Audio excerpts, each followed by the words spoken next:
Welcome to What is Going On for new thought from the edge of Om. Each week on OMTimes flagship radio show, veteran broadcaster, author, and media consultant Sandie Sedgbeer conducts thought-provoking interviews with inspirational authors, artists, musicians, scientists, speakers, and filmmakers who are working at the point where spirituality and science meet consciousness at the very edge of Om. Here is your host, Sandie Sedgbeer. Hello. We've all wondered at some point, who am I? Where do I come from? And why am I here?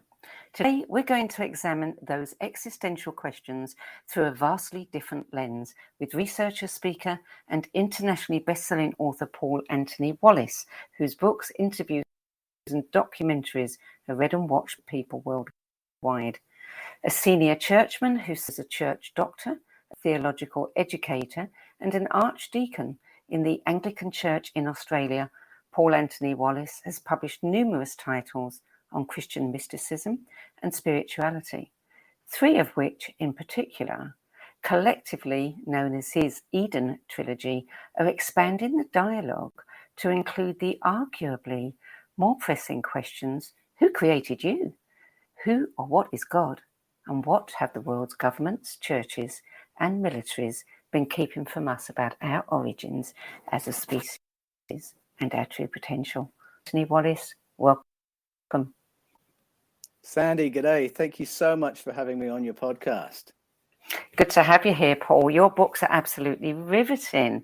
And these three titles, Escaping from Eden, which was hailed by George Newry as this generation's Chariot of the Gods, its internationally best-selling sequel, The Scars of Eden, which is endorsed by Eric von Daniken, and your latest book, Echoes of Eden, which is due to be released in 2 weeks, offer some truly explosive revelations about ancient stories from around the world and in the Old Testament, which describe entities that we would identify not as God, but as ETs. So let's talk a little bit about where all of this started for you, because with the background that you had in ministry, to move into something like this is truly, I would think, quite unusual, if not totally rare, and groundbreaking, and also very courageous. Certainly, it often surprises people the route I've taken to get into the world of paleo contact, but the journey really did begin in the world of ministry, because part of my work was training pastors in hermeneutics. That's the principles of interpreting ancient texts. And so we would do form analysis, where you ask of every text, what kind of literature is this, and how do we work it out? What are the clues in the text? And then source analysis asks, what was the original version of this story, and how does this version differ? Because the difference tells you what the author's trying to get at. And they would always ask the essential question, what do the words mean? And it was actually applying those basic tools to the Hebrew scriptures, the Old Testament, that opened up the doorway to the world of paleo contact. Certain key words where there are some translation questions and anomalies around those translation moments that clue you that there may be another story going on in the text that we've missed. And so there came a time a few years ago when I had the time to drill down into those questions. In Escaping from Eden, I talk about an injury from a game of ultimate frisbee, and it's in the convalescence time that I do all the study. It's actually a bit of a metaphor for a number of times when the universe has gifted me with the opportunity for deeper study. And it was that work in Bible translation that opened up the whole world of ancient ET contact. A little to my surprise, I'd always suspected there might be an ET or two wandering around in the text. But what I found when I did the translation work absolutely blew me away. It changed my world in a way that I knew I had to share the journey with others to open this world up for others. It must have really shaken your faith. There were a couple of moments where the floor seemed to fall away from me, I must say, but there was a kind of a gradual evolution for me as well, because I'd long known that what Jesus talks about when he talks about the kingdom of God is something far, far bigger than just Christianity, and that our concept of God is very limited when you begin to piece together what God means if God is the source of the cosmos and everything in it. So there's plenty in the Bible and in the teaching of Jesus that had been shifting me, expanding my thinking. And then there was another element as well, and that was at the age of 11, I read Erich von Däniken. And the questions that he asked in his book, Chariots of the Gods, had just sat with me for decades, because I felt he'd really put his finger on a gap in our ability to explain ourselves as an intelligent, conscious species. And the answers I was getting as an 11-year-old at school were not satisfying me. The religious answer that we're God's special creation failed to explain why it's so obvious we're some kind of animal. Wouldn't we be more different? We're some kind of primate, aren't we? And then the scientific answer to explain why we're the alpha species on the planet, well, the answer is it's because of our higher intelligence, our higher consciousness, the ability to build a fire, make a weapon, that put us at the top. Ask the question, where did that come from? The consciousness and intelligence, and there's a gap in our ability to explain. Yeah. So at the age of 11, I thought, well, Erich von Däniken has correctly identified the gap. He's suggesting that external interventions in our development as a species might make more sense of our story. And to my astonishment, when I started doing the Bible translation work decades later, it was stories of external interventions that began to emerge in the ancient texts. Well, didn't Plato, 2.5 millennia ago, say the same thing? That there was definitely some kind of, what's the word? Not interference, but something that was happening with us, and that there were possibly other beings that were in charge of that. He most certainly did. He talked about interventions in our development as a species, specifically to upgrade us for higher consciousness and higher intelligence. He talked about other entities that had been involved in forming our part of the cosmos and terraforming our planet. He talked about cosmic neighbors who are very similar to us, but more advanced, had more advanced tech, had craft that looked like islands in the sky. They lived longer. They had a more developed understanding of space. You're absolutely right, Sandie. All that was there in black and white in the works of Plato 2,500 years ago. And every person who studies theology to become a minister, as I did, to become a priest, has to read Plato, except like a lot of trainee priests, we read handouts on Plato. And we didn't read the whole book. And if we had, we would have found that much of his information was rooted in contact experiences, and his point of view was paleo contact. And it was only when I did the research for Escaping from Eden that I remembered that many of the early church fathers, really significant leaders at the beginning of Christianity, viewed the Bible through the lens of Plato. They found in the Hebrew scriptures accounts of interventions in our evolution as a species, everything that Plato had talked about. They found no disagreement. And in fact, there was a big tussle and a big debate as to what to do with the Hebrew scriptures at the beginning of Christianity. And many significant church fathers said, well, we can't just glue the scriptures on to the teaching of Jesus, because the way they're translated at the moment obscures everything you and I have just talked about, Sandie. And they felt that it was important to remain a part of the public conversation. Unfortunately, those church fathers lost the debate. And so the wider picture of our place in the cosmos and our wider cosmic family got excluded from mainstream Christianity. And as that joined with the powers of the empire, these wider stories were suppressed and turned into heresy and made a taboo, so that even to this day, I think I scare a lot of people in the world of faith, because I am speaking something that's been forbidden for nearly 2,000 years. Yeah. And as one of their own, that's even worse. I know, even worse, a senior churchman. Exactly. Yeah, absolutely. So you've been thrown out, have you? Or did you do No, a graceful exit? I haven't. I was very fortunate that I was between congregations when I started doing the research for the Eden series. And I think if I was leading a congregation, I couldn't have put these books out because it would have split my congregation. I think in almost any congregation, if you start talking about ET contact or a populated universe or paleo contact, about half your congregation will say, "Oh, thank you so much for breaking the taboo, because I've seen this in the Bible as well, or because I had this close encounter, or because my ancestral knowledge has told me this.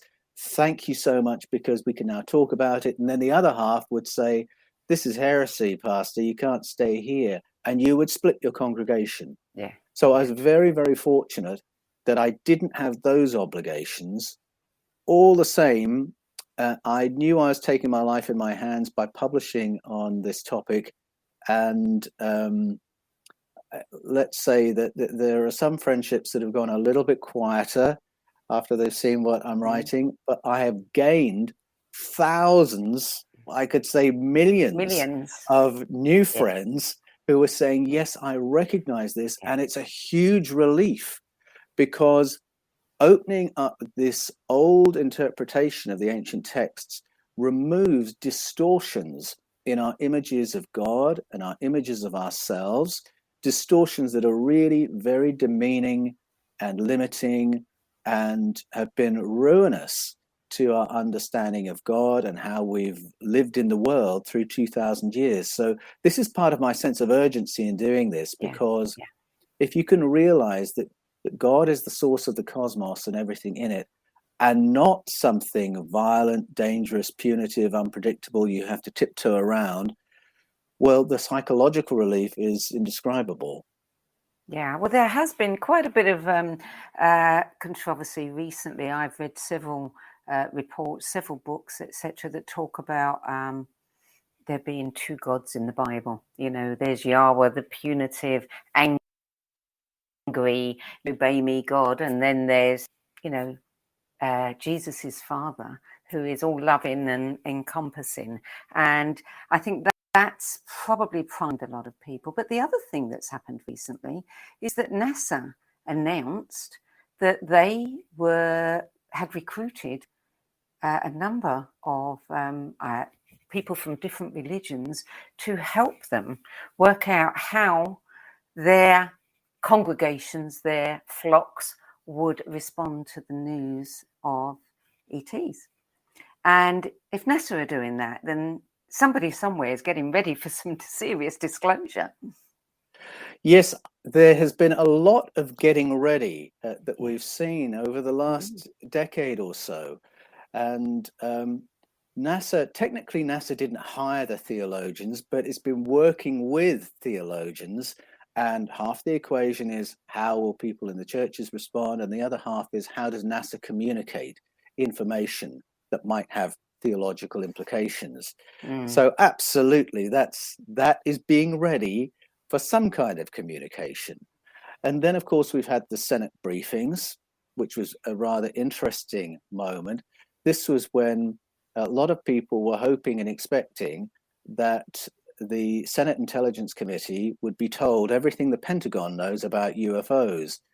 Well, in 9 pages, I don't think we got everything the Pentagon knows, but we did get some very interesting information in that briefing.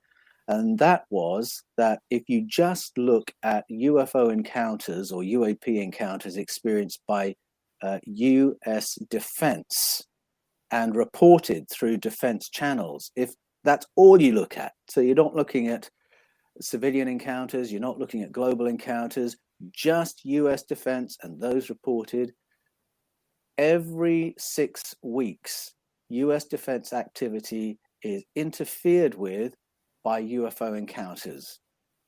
That was the information, and it's been at that rate for the last 17 years, because they only looked at 17 years. Well, that's quite a lot of encounters. And then the report went on to say there is zero evidence, this is the covert technology, of any power on Earth. So that was in that little flimsy 9-page report. Just enough information to prime us in case more comes out, is how I read that. It's sort of an insurance against disclosure. Yeah. And it echoes the work of the Vatican from 2009, when Pope Benedict XVI, he's the most conservative pope in my lifetime, blew my socks off when he called upon the Pontifical Academy of Sciences to convene a symposium, they call it a colloquium, gathering top scholars and theologians to discuss, and here it is, the theological implications of contact with other civilizations. And as part of that exercise, there were leading spokespeople for the Curia who met the press, did TV interviews, and they said, we should be ready for contact, and we shouldn't be surprised to encounter extraterrestrials because they're in the Bible. They're in the Old Testament, they're in the New Testament, and we should recognize them as part of God's creation. This is our wider cosmic family. These are brother and sister aliens. And there's no theological issue. And I thought, oh my goodness, only 400 years ago, we were burning people at the stake for merely suggesting there might be intelligent life on other planets. Now, all of a sudden, we should be ready for contact, and it's in the Bible. And I thought, okay, I think this is a measure ensuring them against disclosure coming from another source that they can't control. And then if that happens, they can say, don't you remember we already discussed this? There's no issue here. Yeah. Because what they don't want is people saying, well, that's not Mother Mary, and that certainly isn't Jesus Christ. It's an ET. But there's certainly been a shift. There is something in the air that's different now to times past, because in recent years, we've had very authoritative figures stepping forward and saying, yes, we're in contact. So we've had Alain Juillet, the former chief of French intelligence, acknowledging the work of ATIP in the States, which he says is examining metamaterials from UFO crashes. Luis Elizondo, who headed that unit for the Pentagon, has come out and said this was his work for 10 years. The Pentagon has authenticated the film footage of the Tic Tac encounters of 2004. And then we had the briefing paper. We had, about a decade ago, Prime Minister Dmitry Medvedev on camera acknowledging that we are already in contact with a multitude of spacefaring civilizations. And you can watch that on YouTube for yourself. You work out if you think he's joking. He doesn't look like he's joking. He wasn't debunked by the president. And then 2 Christmases ago, Hayam Eshed, Israel's former chief of space security, the brigadier general who held that position for 27 years, said that on the basis of his experience, his understanding was that we are already in contact with an intergalactic federation, which has chosen not to self-disclose until you and I have a better understanding of space. Now, this should have blown people away when Hayam Eshed said that, but he was in fact only repeating what our ancestors have told us in ancestral narratives, world mythology, for thousands of years. And that's where I've gone. I've gone on a world tour, sitting at the feet of elders of traditional cultures and realizing that this explanation of our origins as a species has always been there. It's never gone away. It's simply been pushed down to the grassroots, never quite making its way into a school textbook or the official narrative. But if we listen to our ancestors, we have always known these things. Yeah, well, certainly. I mean, for years we've known the Dogon tribe, have talked about where they came from. I mean, there's been so many different cultures that have what people call a mythology, but in fact, who can say whether it's a mythology? Your books, I mean, they cover so many things, there's 3 of them. The third one is coming out in just 2 weeks, and very timely they are too, with all of this speculation and going on. But evidence of secret ceremonies in Southern Africa, strange phenomena in Australia and Iraq, mysterious encounters. I mean, it just goes on and on and on, and it's every single culture. So how can people not take it seriously?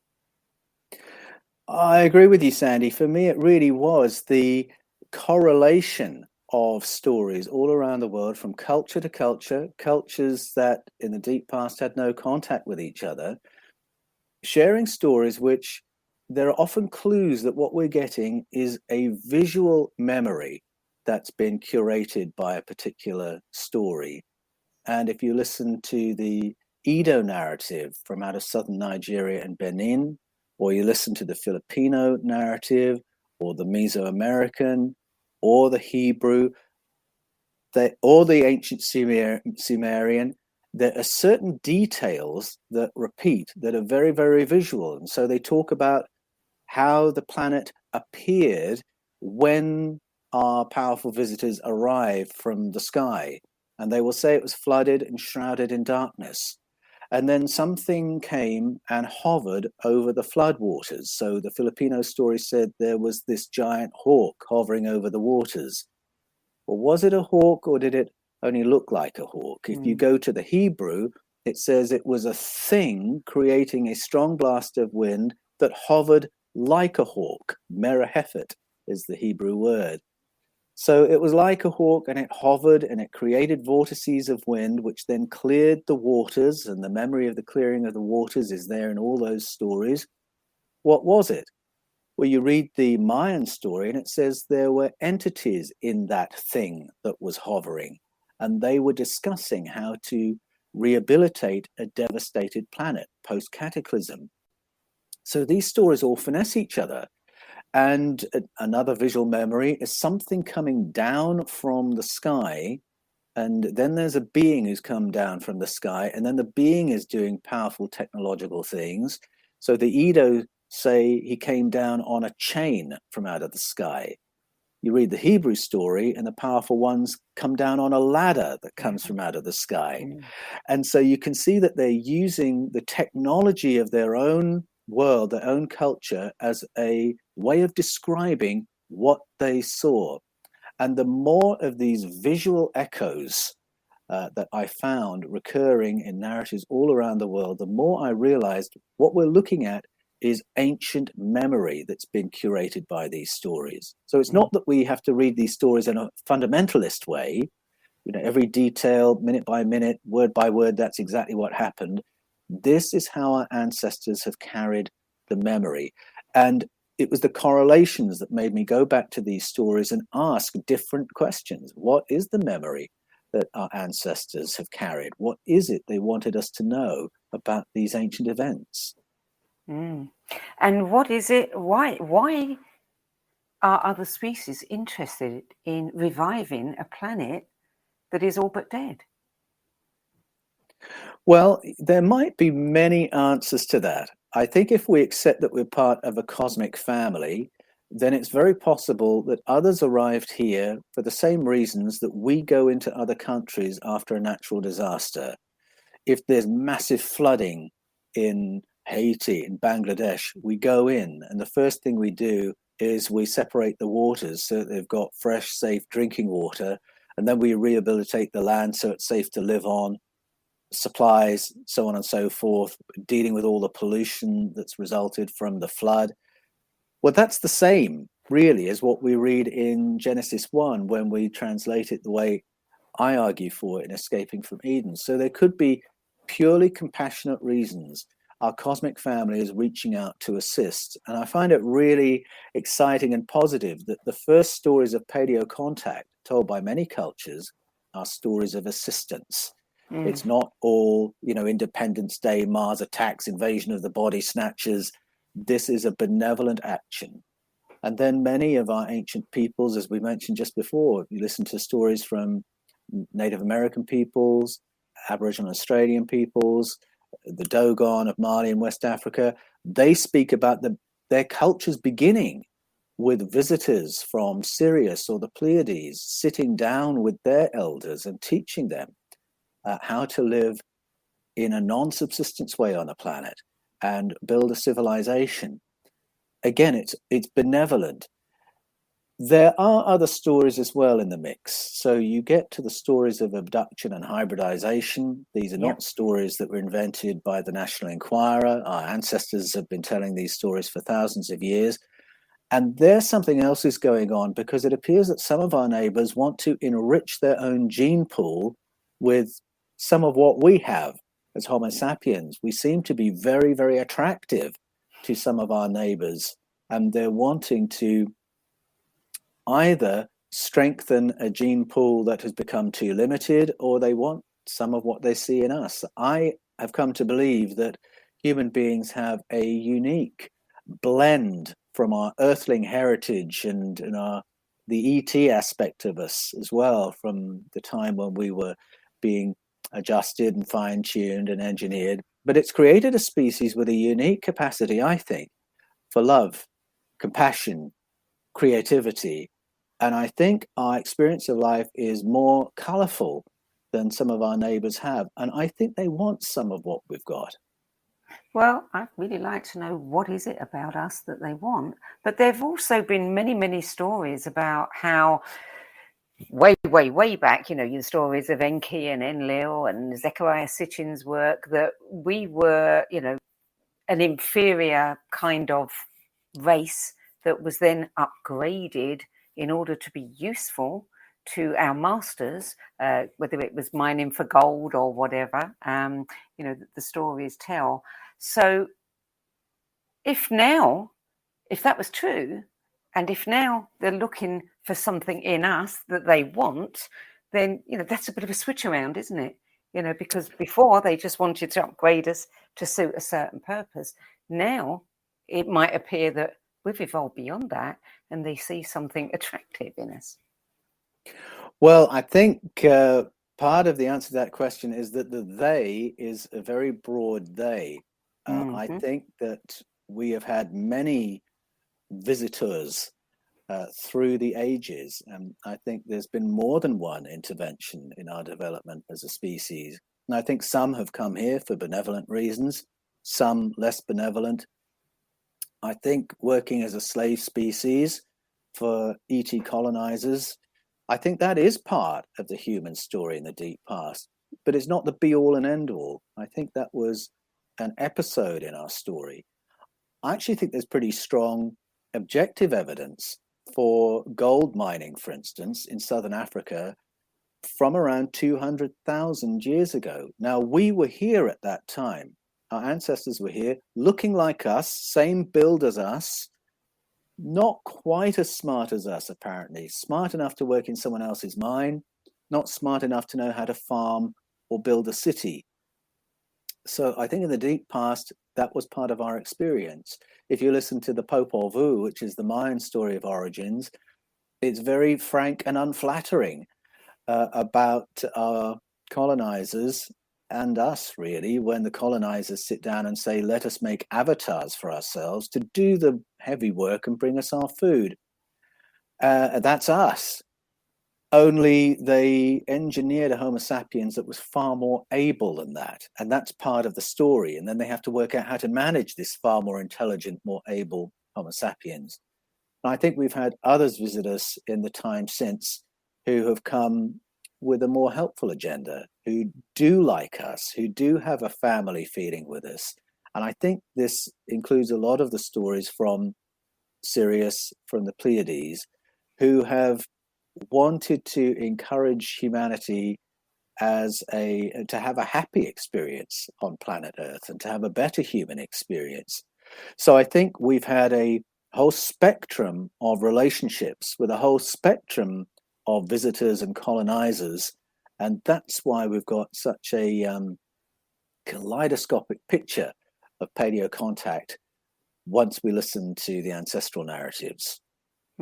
There are many in the spiritual arena who give a lot of credence to people who are channeling the Pleiadians or beings from Orion or other planets. So would you say to those people that, in fact, these are benevolent beings, perhaps from those planets, that want to assist and support us? Well, I would probably give the advice that's in the New Testament. And this was one of the things that I'd read and shelved because I didn't quite understand it and then had to go back to it. In 1 John 4, the writer there clearly expects the early Christians to be having contact experiences with entities he calls spirits. Now, he doesn't define what these spirits are, and we shouldn't assume that this is a non-material entity that's being described, because in some cultures, spirits are physical, like you and me.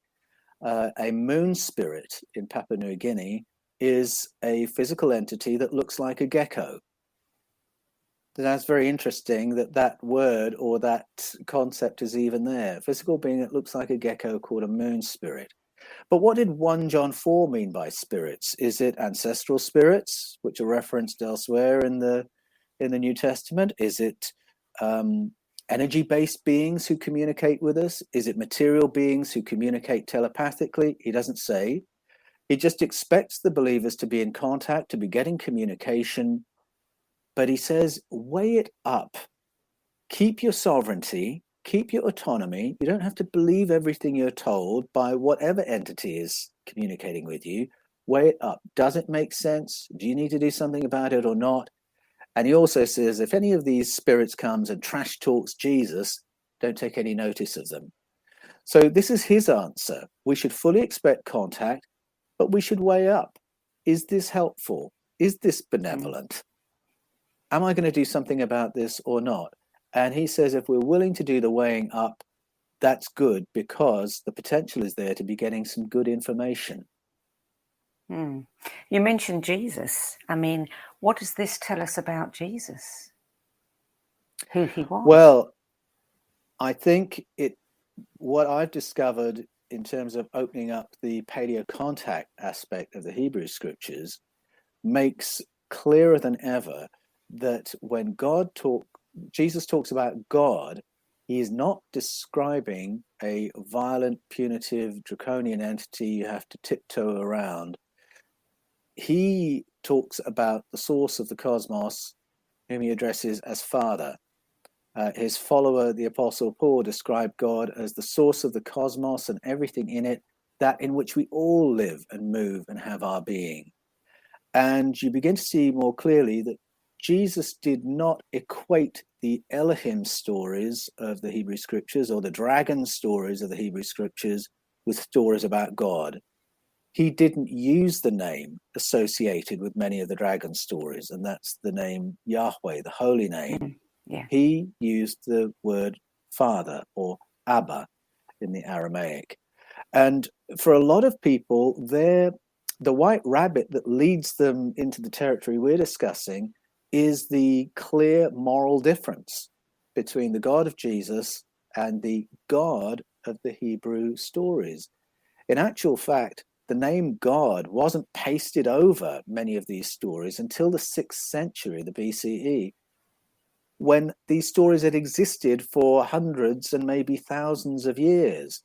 And we have a plethora of stories. We have dragon stories. We have stories of violent ET entities governing over human populations and behaving brutally and slaughtering thousands of humans in their arguments with each other. And in the 6th century BCE, those were airbrushed with the name of God to make it look like a seamless story of God. But if you start with a confidence in Jesus's teaching, you can tell something is off with those stories from the get-go. And so I still find Jesus a really helpful anchor point in working out what is going on. His own story does get reframed when you do this translation work. And I realized that there's a lot of ET aspect in the New Testament as well, and that Jesus's experience and the experience of his mum fit in a whole family of narratives that are full of ET references. Wow. We're going to take a short break now, Paul. You're listening to What is Going On. I'm Sandie Sedgbeer, and my guest today is researcher, speaker, and internationally best-selling author Paul Anthony Wallis. We'll be back with more from Paul after the break. OMTimes TV. Imagine becoming a super influencer. Reinvent yourself. Invest in your brand, and then manifest your success with a robust spheric approach. OMTimes Media and Broadcasting offers a unique and multifaceted way to become the spiritual and conscious influencer you deserve to be by putting your message across our powerful platform with its proven record of integrity and excellence. Through our produced shows, OMTimes offers the opportunity to become a social media TV personality, a radio show host, an OMTimes magazine columnist, and a syndicated podcaster, all in one shot. By live streaming your show on OMTimes TV and broadcasting it across the extensive OMTimes radio and TV networks, you become more than a host. You become an ambassador and a force for positive change. OMTimes. Open yourself to the possibilities. If I could be you, and you could be me for just 1 hour. If we could find a way to get inside each other's minds. Walk a mile in my shoes.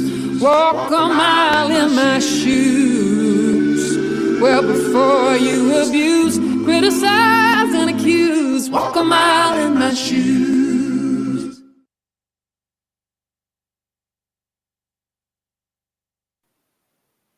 Welcome back. Paul Wallis, why did you use the word Eden in your books?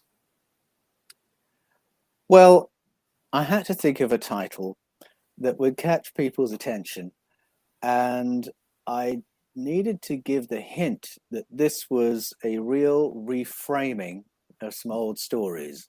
When we talk about Eden, we picture paradise, don't we? We picture two beautiful, healthy, young, naked people wandering around in a paradise, living an idyllic life. And as I did the translation work in the book of Genesis, I realized Eden was not that. It was a closed zone in which a certain phase of ET visitors did their genetic work among our ancestors, fine-tuning us, developing us, putting us to work. That's in Genesis. And that this was a somewhat darker story than the word Eden would suggest. And so I thought I would reference that. Why would you want to escape from paradise? Escaping from Eden means there's a question here to be looked at. So I hoped it would intrigue people and draw people in and realize that hidden in plain sight in the Bible is this other story only a translation away from being blindingly obvious. And when people get shocked who come from a faith background and hear my conclusions, I have to say very clearly, my heart is not in any way to debunk the Bible. My agenda is to understand the Bible, to read the stories as they were written in the Bible, because if we're willing to question some long-cherished conclusions and assumptions, do some translation work, we will find this other story in the Bible that is actually very exciting and very empowering. And it doesn't take away from people's belief, even if they don't believe in God per se, they believe in source, a great consciousness, the all that is still there. Exactly. Yeah. Exactly. Yeah. And it opens up the Bible in a way that's not tribal. It's not the Bible over and against everybody else's story when you do these translation choices. And your whole picture of God and humanity opens up as you go through that process. Yeah, and that really ought to bring religions together. It may not, but it ought to. Well, unfortunately, religions get organized and they get feudalized. And we seem to be hardwired for feudalizing anything we create, socially speaking. And so that has happened to religion. And so religions that have started out with a very empowering, grassroots, loving one another kind of ethos become these feudalizing control mechanisms. It happened with Christianity. It happened with aspects of Judaism. It's happened with aspects of Buddhism, Islam. But that's really a human behavior that comes from our hard wiring, our programming. But you listen to what the people at the heart of those religions said, listen to what Buddha said, listen to what Jesus said. They're actually trying to help us overcome this hard wiring that would have us always deferential and serving superiors. Jesus reframed the idea of loving God as we love one another. He reframed the idea of worshiping God as we serve one another. And Buddha, very, very similar. And if we could just get a hold of that and really run with that, it would unravel a lot of quite negative patterns in the way we organize as human beings, I think. Well, that leads us very neatly into your new book, Echoes of Eden, which is going to be published in 2 weeks, in which you explore secrets surrounding human potential, which are hidden in the world's forbidden books. And I don't know why they were buried, but it seems to me that the potential that we had perhaps at some point been upgraded, etc., expanded consciousness, has also been dumbed down at some point, because we're in a bit of a state right now. You know, there's so much fundamentalism, there's so much anger and hate and division, and that has to be coming from some part of us that has lost touch with something very important. I think it comes from something inside of us and something outside of us. So the something inside of us is what we might call the earliest part of our brain, the amygdala. That's our flight, fight, fright center.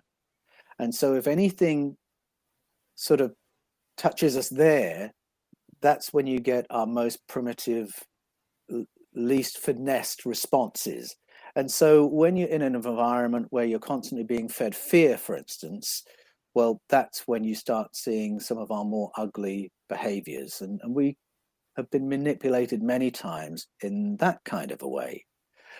But then if we listen to the ancient stories, for instance, the story from southern Nigeria and Benin, the Edo story, they tell a story of Abasi and Atai as the ancient visitors who came, colonized the planet, and modified our ancestors. And they create a Homo sapiens that's too conscious, too intelligent, too able, and they get very nervous. They think we're not going to be able to manage this species. And so what do they do to dumb us down, to use that phrase? They don't reprogram us. They don't change our DNA. They release devices into the environment that will make us physically ill and anxious. Because if we're a bit anxious and a bit ill, we're far more easily managed. That was their calculation. And it echoes what you find in the Mayan story, because Quetzalcoatl engineers a Homo sapiens who is us plus a really good ability in precognition, future viewing, remote viewing, telepathic connection, self-healing. And they thought, oh, we can't work with these. This can't be our working class. We can't manipulate these people if they can always anticipate us and know what we're thinking. How do we dumb them down? They have this emergency meeting, and their solution was to spray a vapor over human populations that would impede the functioning of our brains and limit us to this tiny perceptual realm we achieve through our 5 physical senses. And for anything beyond that, we have to rely on an authority to tell us what's going on. They found that was very useful. Now, these are quite dark, negative stories, but there's a positive takeaway from them, that when these particular colonizers wanted to dumb us down, they didn't reprogram us. They didn't change our DNA. They put something into the environment. And so the take home from that is that if we pay attention to toxins in our environment, if we clean up our environment, our diet, the water we drink, we can fully expect our bodies and our brains to operate better and at a higher level. And so this, I find this very interesting. There's a very quick transition from stories of human origins to stories of human potential and how to reactivate these higher cognitive abilities. And I think it's why the cultures that have curated these ancient stories of origins have also curated shamanic and mystical modalities that are all aimed at heightening our consciousness, at enabling us to be healthier and to live more intelligently on the planet. So that's the flip side of those old stories that I find very hopeful. Well, there is probably a large fraction on the planet right now that would latch on to what you said right there, which is that if they were putting things into the atmosphere to make people anxious and make people sick, a lot of people think that's exactly what's been happening with the pandemic. I mean, people are using the word pandemic. I don't think we should go down that particular rabbit hole. I'm just pointing it out that many people will think that. What I want to concentrate on is I'll just quickly say, planned or not, it's happened in the past, and it's happened sort of accidentally. I was old enough in the 1970s to remember journalists going after this research that was showing that leaded fuel meant that we were pumping gases into the environment that were damaging our children so that they were less intelligent and more aggressive. And those journalists got it right. That research was proven correct. And that's why we now drive cars that are hybrids or use lead-free fuel, because it turned out we were poisoning our children, and we cleaned up our environment. And I would just say, if we've been able to clean up in the past, we can clean up again, because we don't want to brain damage our children. We want to be as healthy and intelligent, as conscious as we can possibly be. Yeah, and there's no proof that when that was happening, it was deliberate. People just didn't know. No, exactly. They just didn't know, and it had to be proven. Yeah. So let's talk about the potential here. I mean, the ramifications of everything that you're sharing. What effect is this likely to have on us? I mean, there's enormous potential here. There's enormous reason for hope in your books. I don't know if everybody will see that, but what do you tell people when they say, well, how is this affecting me? I think there's some reframing I've done I found really helpful and really empowering. Before I did this translation work, I lived in a world where we people our intelligence is fixed. Our intelligence is at this level because that's where God wanted it. And the way Genesis 3 is told, it's actually wrong to try and want to be any more conscious or any more intelligent. And those who seek that through, psychic means or this, that, or the other are really doing something very wicked. It's fixed, end of story. And really the scientific answer is not so different, that we have evolved to this point. And maybe a few lucky people might have an advance on what's coming next as we slowly evolve. But essentially, this is it. This is all there is. Whereas the narratives we were just discussing say, no, we have higher cognitive abilities already in our brains, waiting to be switched on. We are all able to be more conscious than we are, and we've been practicing that for generations. So I find that very exciting, the idea that we can evolve or ascend. You do root meaning translation work with Jesus's teaching, and suddenly you realize it is an invitation to explore. So his first sermon is, the way it's translated at the moment, it sounds like a grave warning. He says, repent, for the kingdom of heaven is at hand. Now, because of 2,000 years of imperial Christianity and translation choices, that sounds like he's saying, you better clean your life up because God's about to show up and you wouldn't want to get on the wrong side of him. Whereas if you do what I suggest and read the root meanings, what he's saying is go beyond the mind. That's the repent word. Go beyond the mind, because the power, principles, people of the cosmos, that's the kingdom of heaven, is waiting to be embraced. So this is an incredible invitation to explore what the power and the principles of the cosmos are. The Gospel of Thomas, which many scholars believe is the earliest collection of Jesus's teachings, begins with a saying, the kingdom of heaven is within you. So that's the powers and the principles of the cosmos are operating within you. Jesus says, waiting to be taken hold of, waiting to be embraced. So again, there's a suggestion there. We can evolve, we can ascend, we can become more intelligent and more conscious. So I think that's part of the hope that I see. But as I listen to the practice of shamanic leaders around the world, I recognize elements of what I'm seeing. When I was heavily involved in church ministry, I would experience from time to time what I called words of knowledge, which is where you suddenly get a flash of information that you can't explain how you have the information. Or you suddenly get a flash of remote viewing and you can't explain why it happened. And within the framework of Christianity, you say, well, that was like a random gift from God to help you in your ministry. But as I started touring the world, researching Escaping from Eden, The Scars of Eden and Echoes of Eden, I found there are people in every culture who experience these phenomena, and they may be religious or not, they may be spiritual or not. I don't think there would be a friendship circle or family circle anywhere that if you sat them down and asked, you wouldn't find a story of remote viewing or telepathic connection. So what are these? Are these aberrations? Are these just random? Or are they the firings of our higher faculties which can be developed? Now, that's not an idle question. There are neuroscientists all around the world seriously addressing that question on the basis of something called acquired savant syndrome, which is where these higher cognitive abilities get knocked on by accident.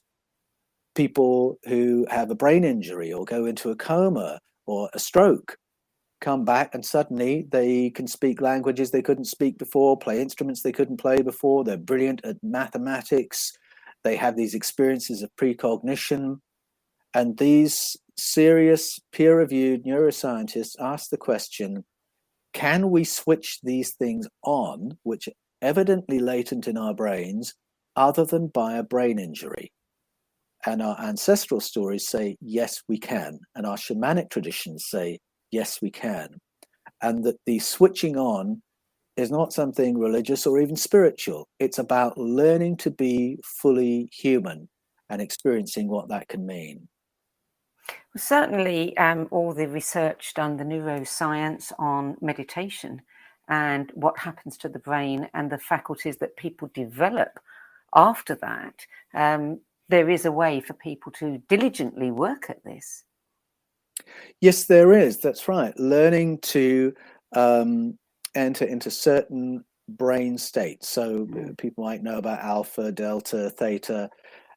We all experience these different states, and different things happen in those different states. So, for instance, preachers like myself will often know that they can go into a zone when they're preaching, if they start preaching extempore, where they are downloading information about the people in the congregation or the situation of the church they're visiting.